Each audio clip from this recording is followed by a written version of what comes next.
Good evening. Well, actually, I should say good morning. It's 12:57. For you guys, it's probably around 7. And me and the boys are here across the pond. And I'm sorry if the sound is not great. Obviously, we're not in our studio. We are recording this in our iPhone, and there's one take. There's no two take. There's one take, guys. So we're sorry if it's not all together, but I think it's important that we say something because there's a lot happening here, guys. There's a lot happening besides what you guys are seeing, on TV and sort of what the squaddies have done a great job reporting and keep up with everything's going on. But I can tell you guys, things are changing, and hopefully it will be the best. But we're not going to keep our eyes off, of these people, because we don't know what they're capable of to do to our girls and to Harry. I don't trust these people because everything they try, they fail. They fail miserably. Because you know why? Diana is here with them, and the Lord that had put them together, it's with them. And so everything they have tried, you would have thought the queen have passed. This woman they talk about so much is, oh my God, she's this, she's that, oh my God. You would think that they will give her all the attention, all the respect she deserves. No, all they wanted to talk about is Harry and Meghan. They wanted to embarrass them. They wanted to show to the world that, you know what, hey, everybody in England hates them. And so they try. First, they tore them, literally throw them to the roof. I'm saying roof. I need to say werewolf. You need to say wolf. Wolf. I'm Wolves. sorry, guys. Okay, yes. Anyway, they send them out there with the other royals, and I have a feeling what they were expecting is that people were going to boo, people were going to be unkind. And what did they get? A huge round of applause. And I think it sent a shockwave to those girls. And now they don't know what to do. And as dangerous I think this was for them to even do. And I know Meghan only do it because obviously she had to play ball. She had no choice. If she didn't do it, they would have something to say. But at the same token, I know she wanted to, she's supporting her husband. And I think they've been put in a situation that could have been very dangerous. And I think it was dangerous, but thank God nothing happened. And you can see how nervous she was. Yeah, when you look at the videos, you can see on her face. It is definitely scary. Of course, we wouldn't be, But, Diana was with her. Diana was with her that day. Oh my God, I feel like I'm going to cry, but I don't want to cry. But it was very difficult, guys, to see that. But she get out of there safe. The next thing that they try is to tell Harry somehow he's not allowed to wear the uniform, as if like the man did not serve 10 years. How can you explain? Please, someone explain that to me. You're going to have a group of people wearing uniform just because they are royal, but never spend one day or did not spend much time at all in the military. And the man that serves 10 years was a huge supporter of the vets, doing a lot for them. And you're going to say he can't wear the uniform? And what did happen? It backfired on them. Now people started like how ridiculous that is, and people are seeing what is happening. So now They had to say, okay, you could wear the uniform now for the funeral. Then they started trashing them for holding hands. What do you think couple does? It doesn't make any sense. And as they try to trash them, as if like they were breaking protocol, of course, we come with receipt. There's always receipt. There was not the only royal holding hands. And the idea that royal doesn't hold hands in funeral, are proving it's a lie. We have receipt. Even the queen at some point have hold hand with her, which is very rare. But she did. Well, I mean, I think at the end of the day, everyone knows just how hypocritical the media is. You know, I don't think anyone cares about what the truth is. They just have the agenda they want to push, and they have a job of trashing Meghan and Harry, and so they're going to do it regardless of what facts are. And so that's just what they're doing. And so they're just, Meghan and Harry are doing a great job, so they're just inventing scandals. I mean, as you say before, there's plenty of times in history where people have held hands at state functions. Even at Prince Philip's funeral, there were royals holding hands. So, and that was just the one preceding this one. So, there's clearly no evidence or concern prior to this. They're just inventing controversy because it's their job. I'm telling you right now, I think people are just starting. Really, people that will probably they have been brainwashed and try to turn them in the work they've been trying so hard. It's not only just not working, but it is backfiring on them, and some of them don't know what to do. They really don't know what to do. I was looking at some of a report in one of the channels that I'm not going to say what channel it is, that were constantly bashing them, and for the first time was actually being fair. Of course, they have to put something in there, but it was fair. And what that tell me is that, you know what?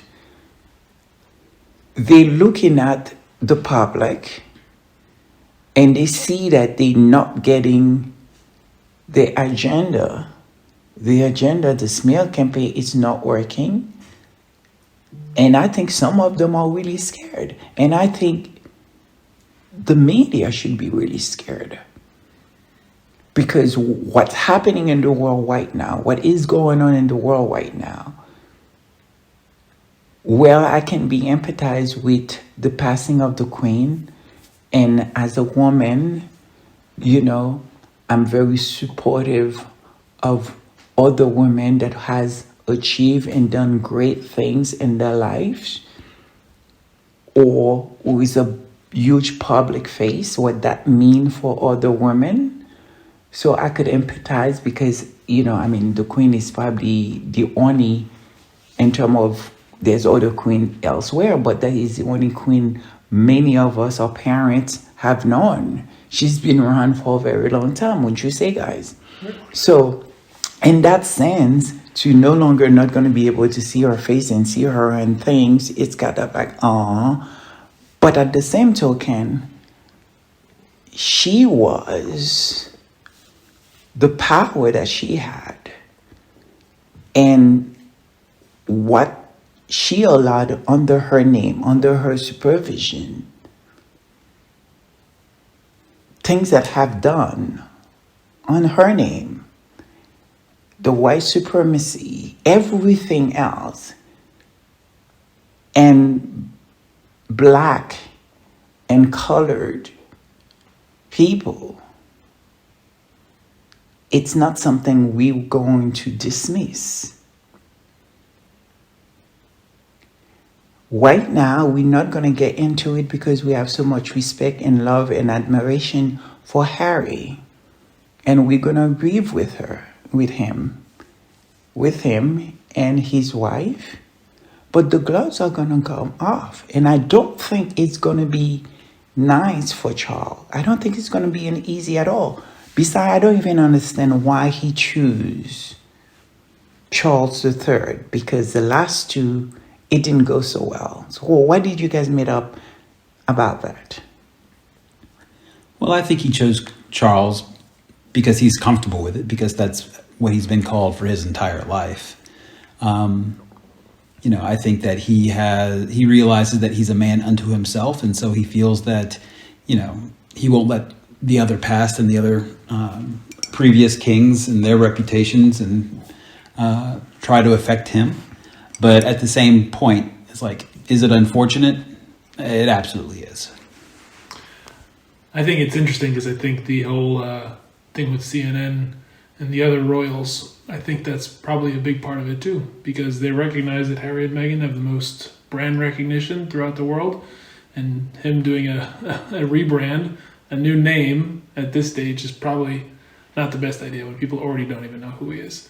So I think that's probably part of that decision too. You have a point right here, because I think really right now everyone is scared. I even heard that they are thinking, try to see how they could bring them back on the condition which they had asked to be on, and they say no, which is have in, have out. Because there is no way this going to work for them all. They have a huge problem in their hand, and everyone knows it. And I understand the fear that they have for those two, Meghan and Harry, because when you see the kind of red carpet, how they were received in Germany. And it was funny, well, not funny, but I felt like every time Harry and Meghan did something that is huge, the royal, something has to happen. And I don't know why I had this feeling when I see what happened, the speech, the brilliant speech that she gives, how stunning she was. Then they went to Germany, literally red carpet, and what people were saying, the kind of head turning that they're happening. I'm like, this, I don't know what's going to, but something's going to happen. The only thing that had made me slightly uncomfortable, it was looking at Harry, knowingly there's something wrong. I don't know.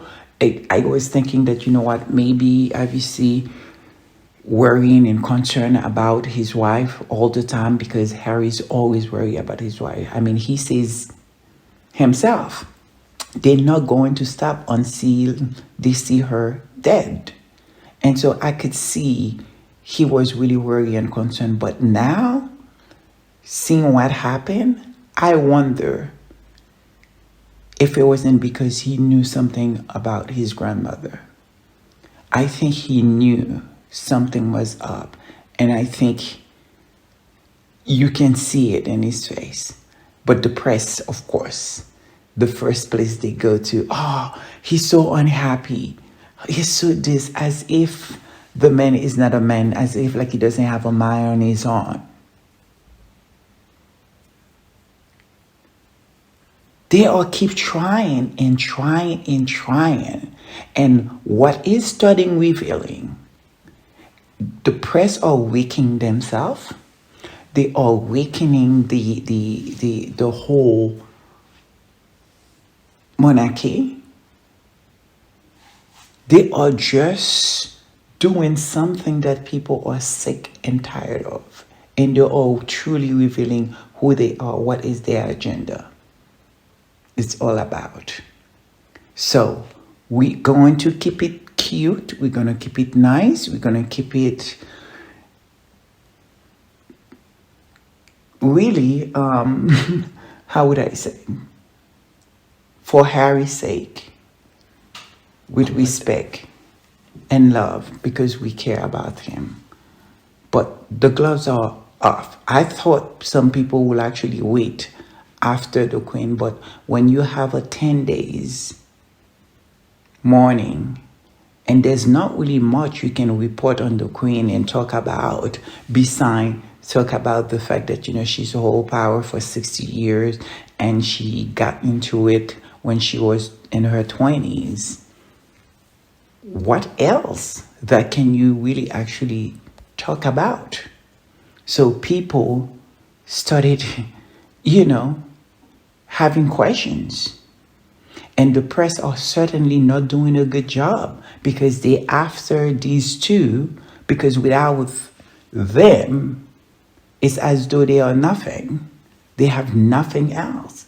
And it's revealing so much. So we're not going to get into it tonight. We're going to do a few of these all the way to Monday. But when we get back in the States, guys, I hope you guys ready to talk about it. Because the gloves are coming off. Here we go. Let's do it. So, to my squaddy, thank you again. Thank you for listening to us. And it's a quick chat. And we'll probably will do 2 or 3 like that. And see you guys. Good night, guys.